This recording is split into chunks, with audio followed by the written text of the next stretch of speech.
এত ছোট্ট একটা সফেদা গাছ, কিন্তু কত সফেদা ধরেছে দেখেন আপনারা। মানে ভরে গেছে গাছ একেবারে। ওয়াও, কত সফেদা! দেখলেই মনে হচ্ছে জানি ছিঁড়ে ছিঁড়ে খাই। আমি কিন্তু সফেদা ফল খুবই পছন্দ করি। কিছু কিছু সফেদা ফল হয় অনেক মিষ্টি, সেগুলো ভালো লাগে না।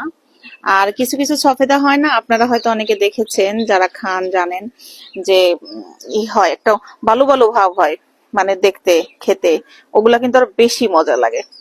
তো গাছটা দেখে কিন্তু খুব মানে লোভনীয় লাগছে।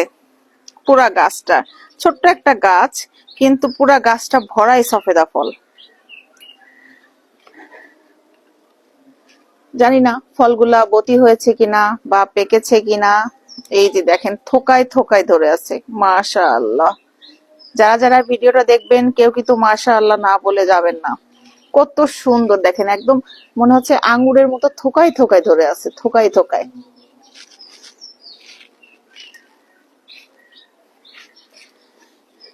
যারা শৌখিন আছেন তারা কিন্তু যে শুধু জমি না থাকলে যে চাষাবাদ করা যায় না তা কিন্তু না, এভাবে ছাদেও কিন্তু অনেক চাষাবাদ করা যায়। তো এই যে আমাদের এই বাসার যে ভাইয়া আছে উনি খুব শৌখিন, উনি এরকম গাছগাছালি করেন, খুব ভালো লাগে দেখতে।